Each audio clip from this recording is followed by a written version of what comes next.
Hello నమస్తే. Big boss 5వ సీజన్లో వచ్చిన ప్రభావతి అనగా కోడిగుడ్డు టాస్క్ మళ్ళీ రిపీట్ అయ్యింది. గుడ్లు పోయినాయని కంటెస్టెంట్ల దగ్గర గోల చేయలేదు. ఏకంగా కింద పడేసి రక్కి వాళ్ళ దగ్గర నుండి లాక్కున్నారు. గుడ్డు కంటే ముందు దోశ కోసం పేరణ విష్ణుప్రియ పంచాయతీ పెట్టారు. ఇక హౌస్ లో ఏం జరిగాయంటే సెప్టెంబర్ 18వ ఎపిసోడ్ ని ఒక లుక్ వేద్దాం.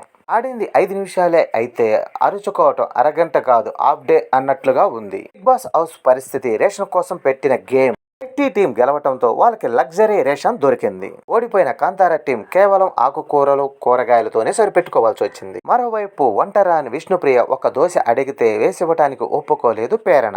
ఆమెకు దోశ వేసుకోవటం రాదు, ఒకటి వేసిస్తే తప్పేంటని చెప్పటంతో మని పేరణ అయిష్టంగానే దోశ వేసింది. మొహం ముడుచుకొని పుడ్డు పెడతాం నాకు నచ్చలేదంటూ విష్ణుప్రియ తోకం అందుకొని తిండి విషయంలో ఎందుకు గొడవలు మనీ నిఖిల్ చెప్పడంతో పేరణకు ఇంకొంచెం సెర్రెత్తుకొచ్చింది. అటు విష్ణుప్రియ తనకొద్దని మారం చేయటంతో పృథ్వీ వెళ్లి ప్రేమగా తినిపించడంతో కూల్ అయ్యింది. ఆ తర్వాత కాసేపటికే పేరణ వెళ్లి నేను కావాలని అలా చేయలేదని విష్ణుకి క్లారిటీ ఇచ్చింది. మని వల్లే ఆ గొడవ పెద్దదైందని అతన్ని సులకన చేస్తూ మాట్లాడింది. ఇది ఇలా ఉంటే నువ్వెవడరా నాకు చెప్పటానికని సోనియా అన్న మాటలు మర్చిపోలేకపోతున్నాడు పృథ్వీ. అలా బాధపడుతూనే ఉన్నాడు. తన వల్ల డిస్పాయింట్ అవుతుందని సోనియాని దూరంగా పెట్టాలని అనుకున్నాడు. కానీ నిఖిల్ దాన్ని జరగనిస్తాడా? తెల్లారేసరికి సోనియా చెవులు ఆ విషయాన్ని జారేశాడు. అలా ఆమె పృథ్వీని ఎలా కూల్ చేయాలనే ఆలోచనలో ఉంది. ఆ తర్వాత సోనియా పేరణతో తన ప్రేమ విషయాన్ని పంచుకుంది. మేము 3 ఏళ్లుగా కలిసి పనిచేస్తున్నాం. ప్రారంభించిన ఎన్జిఓకు అతడు ఒక యాప్ డిజైనర్ గా పనిచేస్తాడు.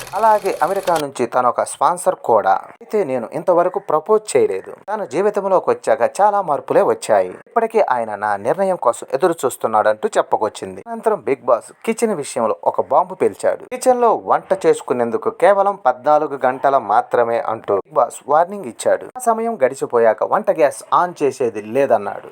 తర్వాత బంగారు కోడిపెట్ట ప్రభావతి 2.0 హౌస్ లోకి వచ్చింది. ప్రభావతి దగ్గర గుడ్లు పట్టుకునే వాళ్ళు, వాళ్ళ దగ్గర లాక్కునే వాళ్ళు 2 టీములు చాలా కష్టపడ్డాయని తెలుస్తుంది. తోసుకొని లాక్కొని కింద మీద పడి నానా తంటాలు పడి చాలా కష్టపడ్డారు. మొదటి రౌండ్ లో శక్తి టీం 21 గుడ్లు, అలాగే కాంతార టీం 10 గుడ్లు సంపాదించాయి. కామన్ సెన్స్ బ్రెయిన్ వాడని ఒకే ఒక కంటెస్టెంట్ బెస్ట్ పర్ఫార్మెన్సర్ పృథ్వీ అని అభయ్ మండిపడ్డాడు. నిఖిల్ అయితే మణికంఠను లాగి పడేయటంతో కొద్ది క్షణాల పాటు లేకలేకపోయాడు. తన పరిస్థితి చూసి తల పగిలిందేమోననుకొని భయపడిన కాంతార టీం లీడర్ అభయ్ పరిగెత్తుకొచ్చి అతనికేమన్నా అవుతుందన్న భయంతో గేములో నుండి పక్కన పెట్టాలనుకున్నాడు. దీంతో హట్ అయిన మణికంఠ దీంతో కెమెరాలకు కనిపించకుండా గోడకు అతుక్కొని ఏకేకే ఏడ్చాడు. ఇంకేమైనా అయితే ఎలా, నిన్ను నమ్ముకొని ఇద్దరున్నారని అభయ్ అనటంతో ఈ షో నా జీవితం, నాకు పెళ్ళాం బిడ్డలు కావాలంటే ఈ షోని నేను ఇన్నవ్వాలి అని ఏడుపు కొనసాగించాడు. సరే ఆడుదు లేని అభయ్ సముదాయించాడు. అటు నిఖిల్ తాను అభ్యంతరకరంగా నన్ను టచ్ చేశాడని విష్ణుప్రియ అనగా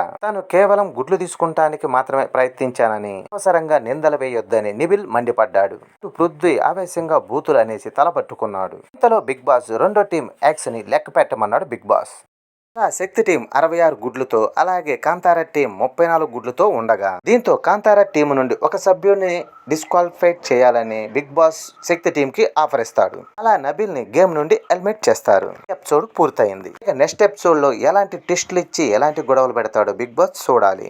ఇక నామినేషన్ లో ఉన్న వాళ్ళు 3వ రోజు ఓటింగ్ చూసుకుంటే ఓటింగ్ ప్రక్రియలో ఎవరు ముందున్నారు, ఎవరు డేంజర్ జోన్ లో ఉన్నారు ఒకసారి గమనిద్దాం. 26.50% తో విష్ణుప్రియ ఉండగా 19.30% తో మణికంఠ ఉన్నాడు. 11.20% తో నైనిక ఉండగా 10.10% తో కిరాక్ చేత ఉంది. 9.30% తో పేరణ ఉండగా 8.30% తో యశ్విని ఉండగా 8.20% తో అభయ్ ఉన్నాడు. అలాగే 8.10% తో పృథ్వీ కూడా ఉన్నాడు. వారం ఓటింగ్ చూసుకుంటే ఇలా ముగ్గురే కొంచెం డేంజర్ జోన్ లో ఉన్నట్టుగా అనిపిస్తుంది. ఓటింగ్ అంతా కూడా అనఫిషియల్ ఓటింగే, అఫీషియల్ మాత్రం కాదు.